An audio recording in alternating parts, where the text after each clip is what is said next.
Hello, my dear friends. Welcome to the show. Jack Chow on East West with G&E TV. We're talking about two issues today. Number one is the Malaysian aircraft that's being shut down. And it's been quite a little bit, but not as much.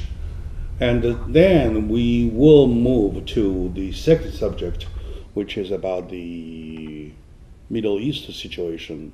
Basically, we're talking about Israel versus the Gaza corridor situation and American involvement. Should we do? Should we not do? Or do we have involvement in there? Stuff like that. But before we touch that part, I would like to make an announcement. That is a short message I've just received from the office of Michael Antonovich, County Supervisor.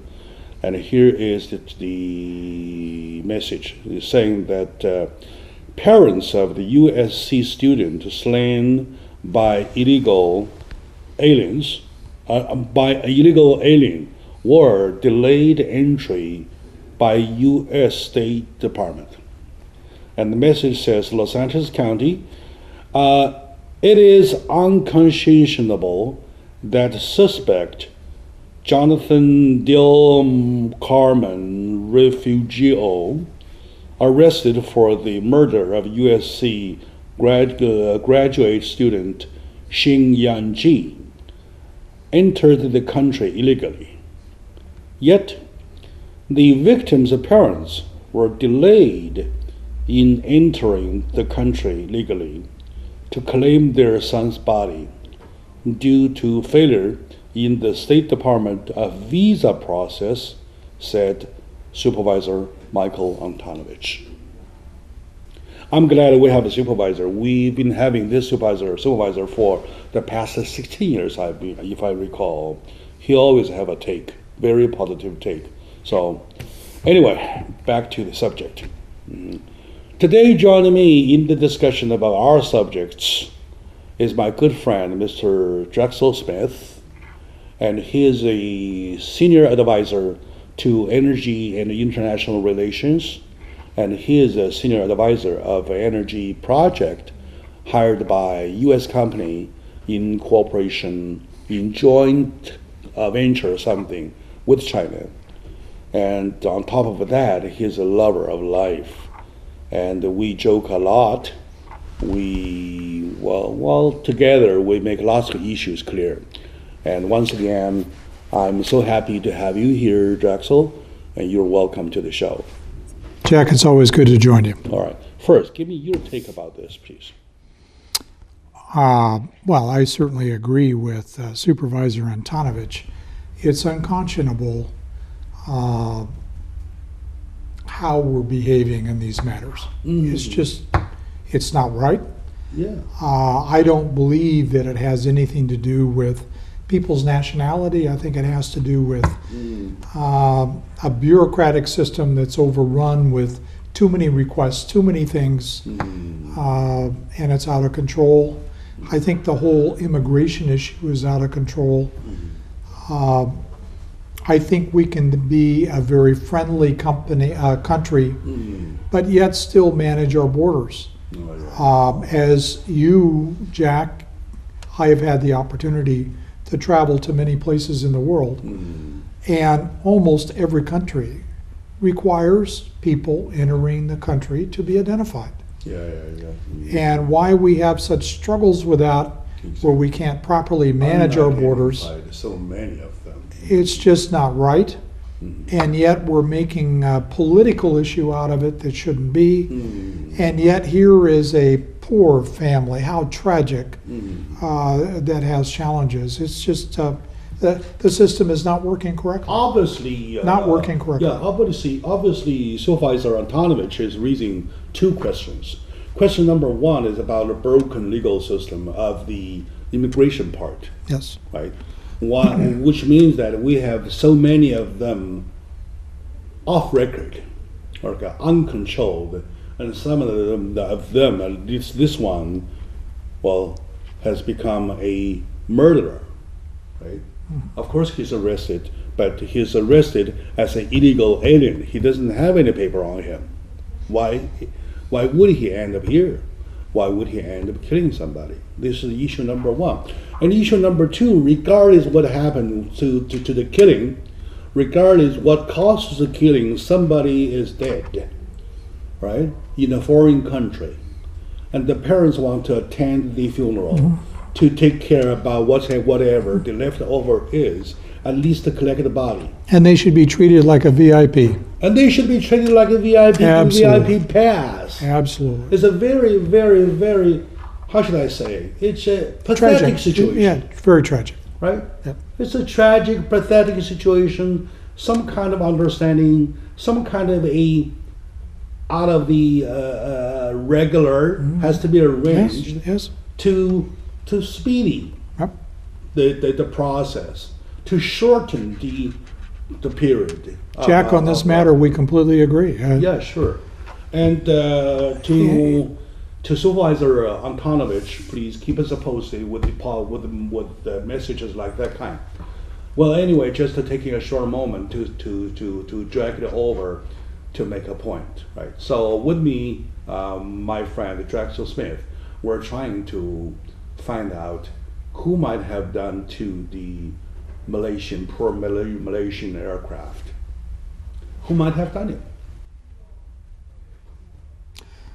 Jack, I don't have any particular knowledge of this matter beyond what's been reported in the press. Sure. And we've talked about this before the show. Yes, we did. It's my personal opinion, based on the information that we have access to, that it appears clear that it was shot down by a surface-to-air missile. I happen to believe that in that area in the world, that the only people with that level of sophistication probably are from Russia. And I believe that it was their system that shot down the plane. All right. Do I have any thought that it was intentional, All right. that somebody was trying to shoot down a commercial aircraft liner? No, I don't think that. I certainly don't want to think that. But I think it brings up the instability around the world. I don't personally see why Russia and the Ukraine need to be engaged in this conflict. And now what we've found is, assuming that Russia is providing major support to military groups, now what does the Western world do? Does it just simply arm the Ukraine Drexel. more? Yeah, that's why I like And you. then, Yes. you know, they continue their fight. That's why I like you. Yes. Go At ahead. some point, it just gets to be stupid. Okay. It's stupid. All right. I like this comment because it sounds very sober-minded comment, right? But if we want to make ourselves more sober towards this same problem, though, we will first come to a definition. Do you think that's an accident? Do you think something on purpose? I have no evidence to suggest, and I can't think of any scenario By common sense. that shooting down a commercial airliner is a rational, intentional thought. Okay. Good. I want to believe that it was done as an accident where they thought they were shooting at Yeah, a exactly. military aircraft. Exactly. I want to believe that, Jack, because if you too. conclude that we have a military, regardless of who, shooting at civilian aircraft, we have a whole different kind of problem. All right. Okay. Okay. Yeah, exactly. And I don't want to believe That's that. why I feel risky living on this global earth. Right. Yeah, I want to believe it was an accident, but it just, the whole behavior on the part of the Russians is unacceptable to me. Yeah. Yeah, sure. in this matter. Very, You very brought up the show and started with the travesty here about the United States not treating a family as a VIP to claim their lost child. Well, here in the Ukraine, we have almost 300. of the same nature. It's been 17 plus days. And only today, investigators are there. There are still over 80 bodies. That's exactly what gets me confused. Jack, who on earth is so afraid of the facts? And I hate to bring it up because it was such a tragic situation. Good. But 25 years ago, Good. Looks the United States military made a horrible mistake and shot down a civilian aircraft in the Persian Gulf. Yeah. The cruiser Vincennes mistaken that aircraft for a military aircraft. The difference in the scenario is the United States said, You think people could mistaken a commercial airliner as a military yes, aircraft? yes, I think it can happen easily. It can happen easily. And I think the Vincennes issue brought up the fact Well, anyway. that it happened. But the difference is the United States simply stood up and said, we made a horrible mistake All right. and worked to rectify Sure. the situation. All right. Let's take a short moment now. When we come back, we'll keep finding more about this tragic story. So stay with us.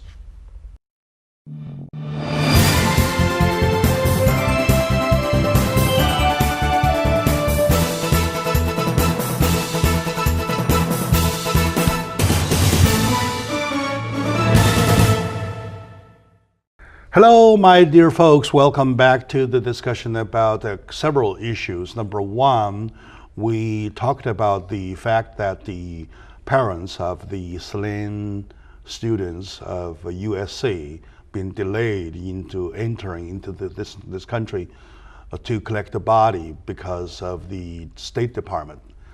With me today in the discussion also for other subjects is my good friend, Mr. Drexel Smith, and he is a consultant for many issues, and also he is a senior advisor to a huge American company involving energy development. And the same company whereby Mr. Drexel Smith is hired as senior supervisor of the advisory board, is doing a big project with China on energy development, and whereby he acts as a key person. And also he is an expert of international relations. That's why I drag him over out of his busy schedule to find out who did it.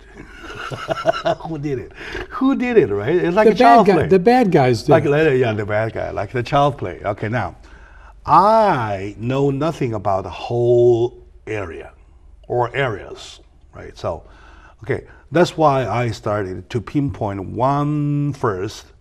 Could that be an accident? Could that be something purposely done, right? Now, the conclusion to my question is that it sounds like something purposely done, right? Well, I believe that shooting the missile at the aircraft was done with intention. It's not something you shoot a bird with a slingshot thing like that. Yeah. I'm good at that. No. This is a hard thing to do. All right, good. But I think it was a mistaken identity. And I want to believe that, as I said in the last segment. But I think we need to get back, Jack, on the root causes of some of these conflicts.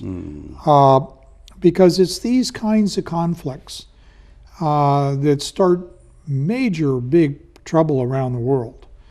And now we have a lot of people in the world rightfully really upset. You have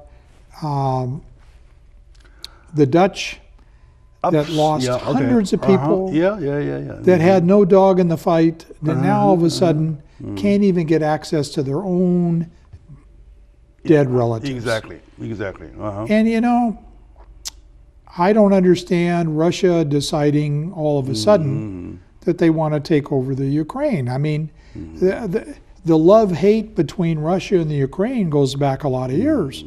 Remember, it was 1986 that the Russian nuclear power plant Chernobyl in Kiev in the Ukraine All right. devastated a key part of that country that they're still living with the consequences today. So these kinds of conflicts breed bigger problems, and it strikes me that the world needs to take a stronger Let action. me ask you a very, very childish question, call it naive, right? Are there possibly some people, including the good guys and the bad guys, who do not even want peace? Because peace doesn't make opportunities. Wow, that's Does that sound like a question, or just a child play? no, that's a Like I powerful. asked in the very beginning, who did it? Sounds too childish. Jack, that's a powerful question. It's a Okay, powerful yeah, question. Go ahead, please. And I think you can point throughout history of examples that would lead your question to have some real merit. I would like to think that the majority of the conflicts that we've seen throughout history, and it's my personal opinion, not that I'm a student or the expert in this part of the world, but it's my opinion that the conflict over the Ukraine and the issues between the Ukraine and Russia Who gets is the all benefit? about control. It's all about who's the big guy on the block. It's all about when the USSR was together as a group of countries before its breakup in the early 90s. The Ukraine was very Russian. And I don't have any disagreement and acknowledge freely that many of the Ukrainian people identify very closely with Russians and the Russian language. But I also say that historically this area has had its own independence, and the people wanted independence. They broke away from the Russian regime 20 years ago, and they have a right to remain independent. So where does the world community step in and out when we have a very large power that says, I want to support my friends that speak my language and have them politically align to me? Why can't they just enjoy more of an economic relationship? All right, now, okay. I ask my childish question not out of no ground. Yeah. All right. When I was a child, I used to live with my grandma's house in the deep down in the village or somewhere somehow, whereby sometimes when it's kind of like a day or 2 days after rain, there could be fish in the pond, small pond. I'm not talking about big pond, right? Small pond, probably like this. There might be one fish. The best way to get the fish out is to use a net, right? And the best way to use the net is that to stir the pond up. Make it impossible to see. And you just try it again and again. And then the fish, well, you're sure to get it. You see what I mean? You see what I mean? Now, take Europe. Take a European community as the pond, though. There are fish there. There are fish there. If you use a net to plug it in, the fish gets away. They see it before you can see them, right? So the best way to do is stir it up, right? So I am thinking, who benefits from the stirring up? That probably will give us a lead line to what had happened, who did it, why. Well, your fundamental question said, is it possible that people that benefit from conflict are stirring the pot? I argue that very few people benefit from the conflict. I'd argue that the only people that benefit from the conflict are the manufacturers of arms. Of ammunitions. Okay? Of bullets, of tanks. And I think that there's enough conflict in the world and they're making enough money, they don't need another pot stirred. I think that the issue in Ukraine is 100% all about control.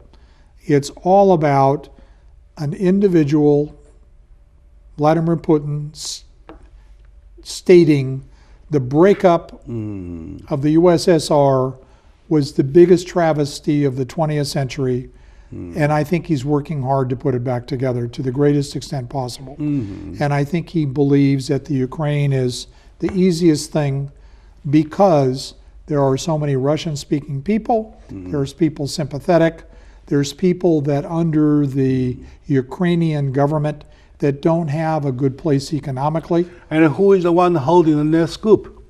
Well, I think it's truly the Russians stirring the pot in this particular case. Now, in Crimea, the southern part of the Ukrainian area that the Russians went in and took over, their claim was, it's always been ours. It's our seaport. We need it for our naval, and we're going to take it, and thank you very much. And most of the world sat back and said, we're not going to do anything about it. All right, very good. Okay. All right. I thank you for your analysis for this, but let's take a short moment out. When we come back, we'll probably could talk about the other issue, yet there might be some things there. Stay with us, please.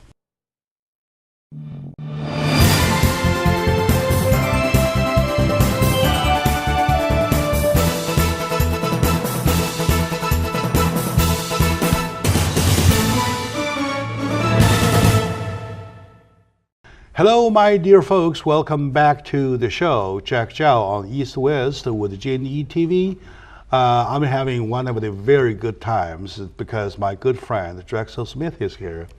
He's a knowledgeable person. He sometimes, see things. Not only he does, but he sees through.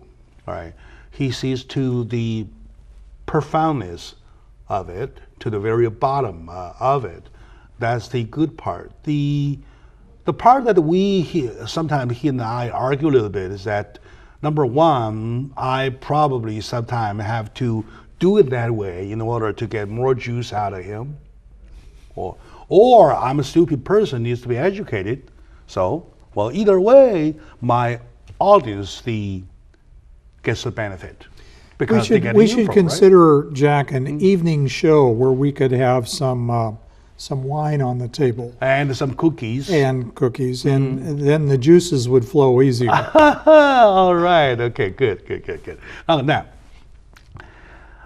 still staying on the same problem, the problematic area of Europe, though, we're talking about there are two kinds of problems. There are problems that you can create yourself. There are problems that's been there for thousands of years. Europe belongs to the former. It has problems, but relatively not huge. Today. Yeah. Today is getting huge because somebody wanted to be huge. Remember, this week we're celebrating the anniversary of the beginning of World War I that set the stage for major conflicts throughout the world, but more importantly, the end of World War I set the stage for many of our current conflicts in the Middle East. Who benefited from World War I? I'm not sure anybody did. Okay, and then World War II? I'm not sure that anybody actually benefited. And then there's stupidity here we're talking about. Well, of course. Right? Of course. Speaking of stupidity, though, people think, sometimes they think there might be benefit from some problems. Problems are, like I said, of two different natures. One is the new problem call it one is the old problems. So talking about the old problem, taking the Middle East situation, as we said before starting the show with our audiences, this is where we're moving next, right? Those problems are there forever. So now you're talking about on a day-to-day basis, there's always an augmentation to the problems and goes on and on and on and on. This thing doesn't augur well to me, because where's the end? Or is there an end, or could there be an end? So if not somebody is benefiting from it, what else? So what's your whole take about what's happening now between Israel and the Palestinians, and what's happening at the Gaza Strip, so on and so forth? And okay, please, you're reading. Well, I introduced the thought of the end of World War I, because the end of World War I, one of the key issues was the breakup of the Ottoman Empire. The Ottoman Empire, centered in Turkey, controlled all the Middle East. And it was the Western powers at the end of War I that took a pencil and created the countries of what we now call the Middle East. One of my favorite ever and most revered personally statesmen is Winston Churchill, who was part of this redrawing the Middle East. And he even acknowledged during the time that he often got confused of the different Islamic sects and groups. And I think that naivete is part of what set the stage of the major conflicts that we have today, looking at Iraq, where we now have the northern part of Iraq, where the Kurds are claiming Kurdistan, and we now have another group that's claiming a peace, and we now have these religious groups that are beginning to take a hold. Well, if you look at the Middle East as a whole, for many centuries, they were all sort of run by tribal/religious groups. Well, what happened at the end of World War II?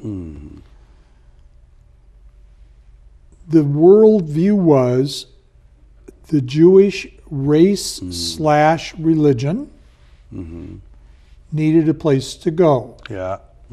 All right.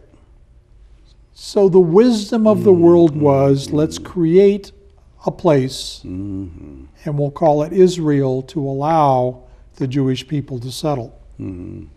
Well, we now have placed a religious conflict in the middle of a part of the world where the Arabs have claimed their own, and the Islamic religious different groups and different tribal leaders have never been settled in the past 100 years on which territory is there. So there's already built-in conflict in the Middle East, and then we take this little area and say, it's the Jewish people's area. So now all of a sudden you roll the clock back forward 50, 60 years, and you've got a group that now says, I have a right to be here. My historical roots of Palestinian want to be here. And the world has said, well, okay, we'll support that.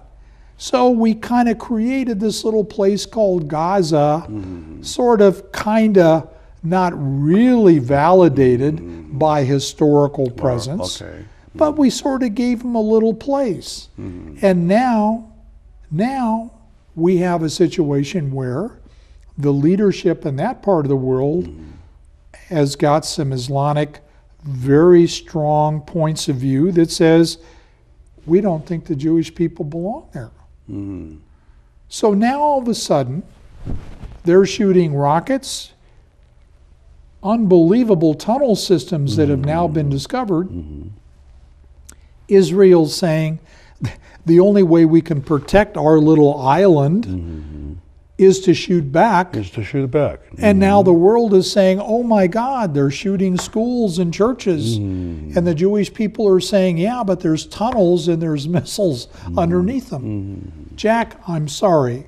I think the most descriptive quotation comes from Golda Meir over 25 years ago, who said, and I paraphrase, not an exact quote, but she says, the Arabs will continue to be in conflict until the day comes that they love their children more than they hate the Jewish people.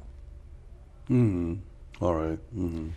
We're talking about hate. We're talking about Was she addressing the view. whole Arabic world? No, she was or talking she was about- addressing to certain groups? She's talking about the radical groups. The radical That groups. were pushing All right, conflicts. okay. Yep. So in that case, But let's the- not. but the let- point in is- that case, let's not even quote her because. but this because upset's we're been talking going about on the whole thousands of area, years. the area as a whole, though. Thousands of years, Jack. So what does Thousands that? of years. What does that? I call it the mess, call it the havoc, whatever. Have anything to do with the United States being the closest ally to Israel? Well, that's a topic I'd rather treat separate. But I think in your fundamental question, much of the issues in Europe and the alignment of countries and how all of that is and who gets control of what and what resources. We've talked about the control of resources on your show a lot. I think all of that is one set of issues in Europe that was sort of set the stage 100 years ago.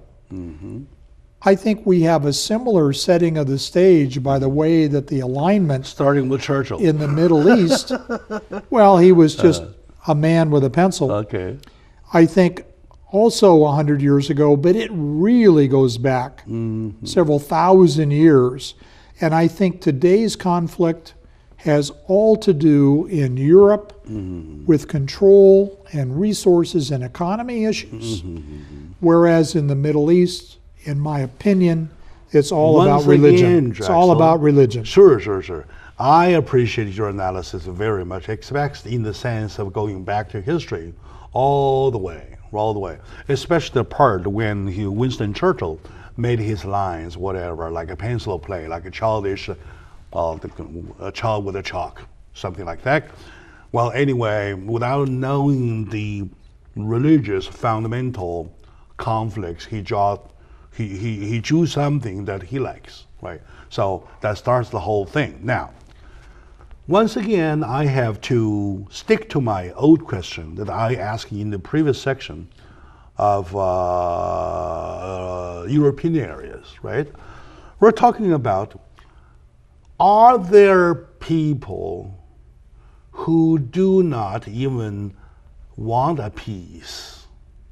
I mean peace, a peaceful world or a peaceful day or peaceful hour in that area, so that they will stop benefiting from.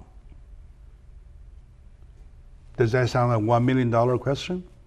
Well, I think it's a great question. I think it's a powerful question. But it's, again, my opinion that I think conflict is based on some reward. And I think the reward is either economic, control, or based on some ideology. And in the case of the Middle East, I think it's all based on religion. What if nobody gets involved? Let them fight. I think the only people that Till gain whatever. Till from these- whatever. yeah, let them fight it out. Let them fight out. And the winner gets it.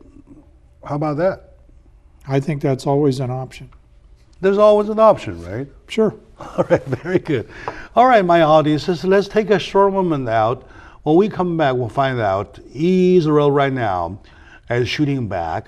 Do they have a solid ground? Or can we think about any other options rather than? So stay with us, please.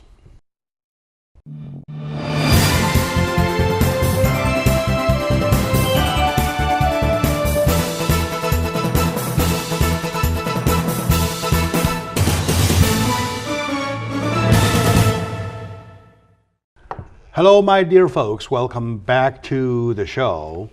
My name is Jack Zhao. The name of the show is East West. We're trying to really cover East West, everything. And after all, it's only East West, right? And then, well, you have enough problem on hand already, and yet people are adding on to you, to the list of the problem. So the list goes all mile long and it's still going.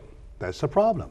That is, unfortunately, we happen to be a denizen of such a global Earth, so we can't have nowhere to go. Somebody working on Mars, this is too early yet, so we better stay. However, we need to find out what's going on.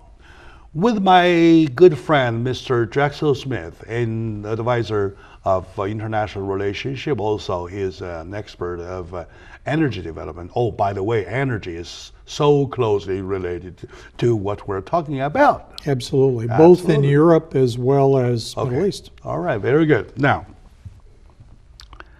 if they were fighting for the religious matters, let's define they. You're talking about Israel and Hamas? The whole area. Okay. The whole area, right, which is a non-stopping pot of problems. If A doesn't fight, A and B, C and D does. And then how about E and F? And there's always one, right? Now we focus on the Gaza problem, right? So they have the underground facilities or whatever. Has the world seen it? Has the world seen it? Has the world seen it? Mm-hmm. Well, I think that from what I read in the press, mm-hmm, I think Israel was shocked mm-hmm, at the extensiveness, the quantity, the sophistication of the tunnel mm-hmm, concept mm-hmm, from Gaza into Israel. I'm certainly surprised over its level of sophistication. mm-hmm. It is amazing how much has been done. I think I'm going to come back to your earlier question. Mm-hmm. Who benefits? Oh, yeah. All right. Thank you for bringing it back. Yeah. We, the United States, were so taken aback about what took place during War II in Europe mm-hmm, that we made some very strong commitments to the Jewish people mm-hmm, of helping them establish a place that they could go and call their own. Okay, which is never wrong. They're friends. Of course. Mm-hmm. And it's one of the only pieces of ground in the Middle East that doesn't have any oil. Mm-hmm. All right, okay. There's no resources there that we need or want. Mm-hmm. We simply are supporting a friend Mm-hmm. because we made a decision in the 1940s at the end of War II that the history of conflict with the Jewish people Even gives though them a place they to have go. no resources, oil, whatever, do you think that's a weight of balance?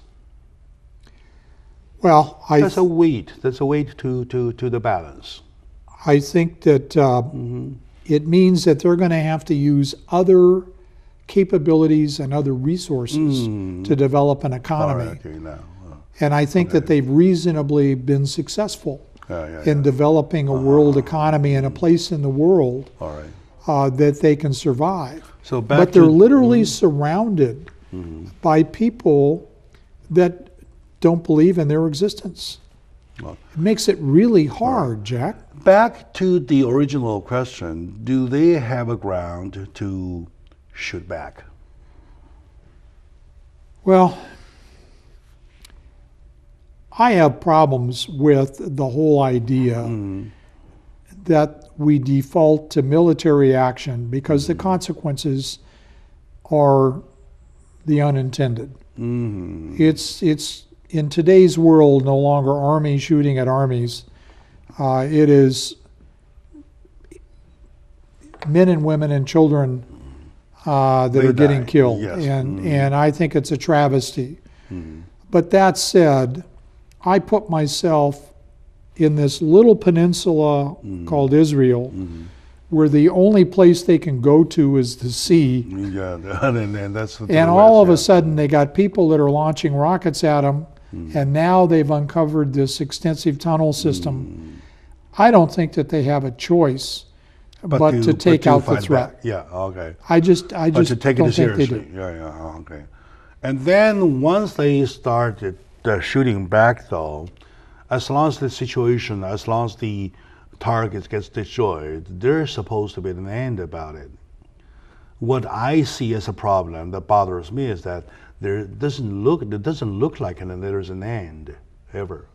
Well, Israel's repeated statement has been, when we've eliminated the threat, we'll stop. And their statements have been, and I have no way to validate the accuracy, but every day there's another revealing of more extensive tunnels Sure. and additional rocket launch complexes. Okay. And the rocket launch complexes are buried in areas where the targets are hard. They're near churches and mosques and schools and hospitals, and it's very hard to do this unless you put troops on the ground. And But I don't men, think Israel women, wants to do children, boys and girls, they are dying from it. that. Horrible right? thing. Horrible Even thing. to some extent, even U.S. called it off. Say, hey, stop it, call it off. Now, this is the only time they are not even listening. That's right. So, what's wrong with it?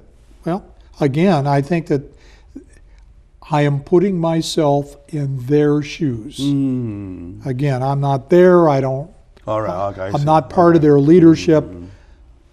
But I would say if people from a neighboring country were launching rockets and digging tunnels and were publicly saying, to your backyard.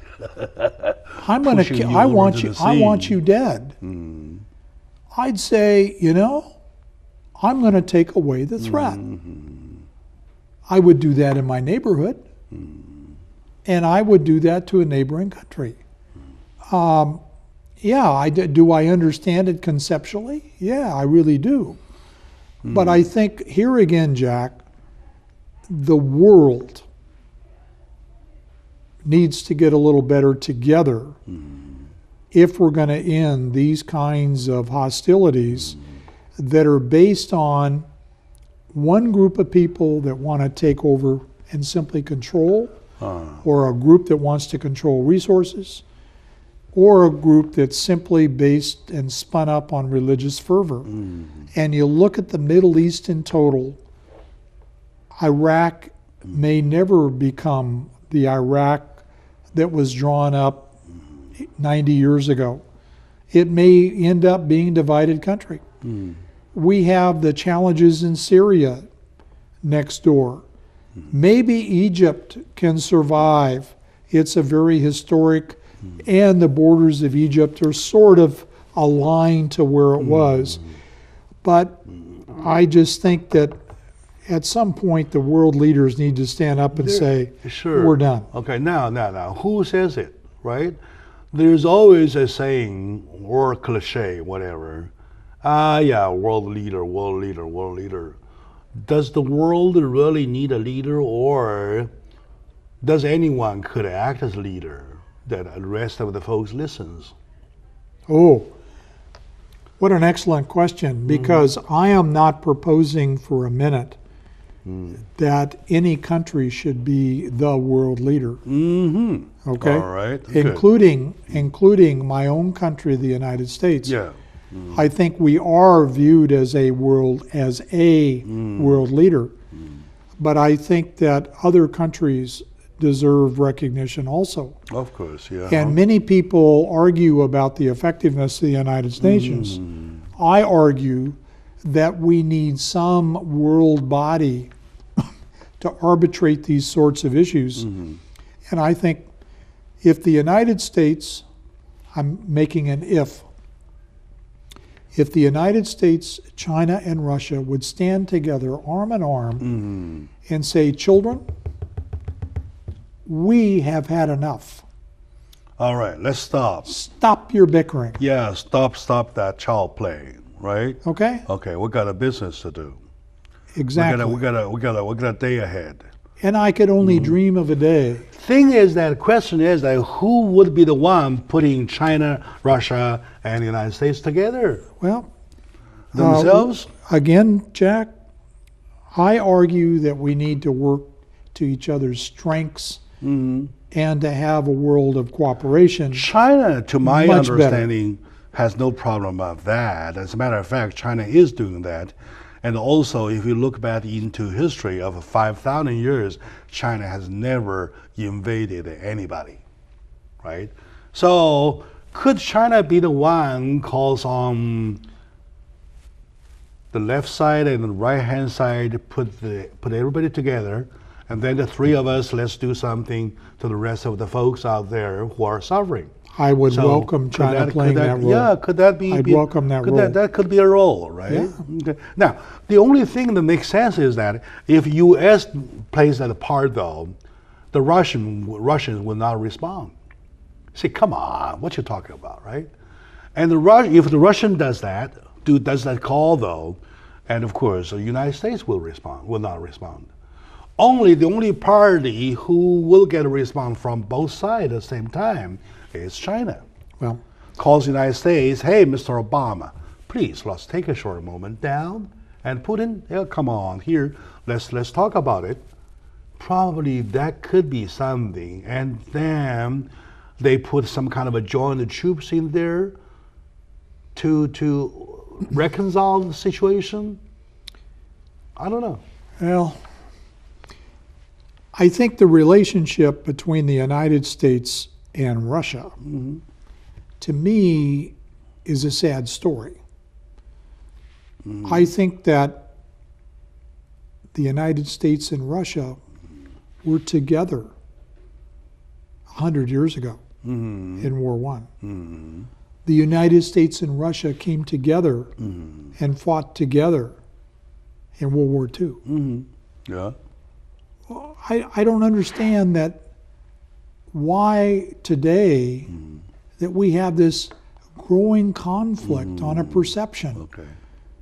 President Gorbachev made agreements with then President Ronald Reagan 25 years ago, recognizing the benefits of the two countries to work together.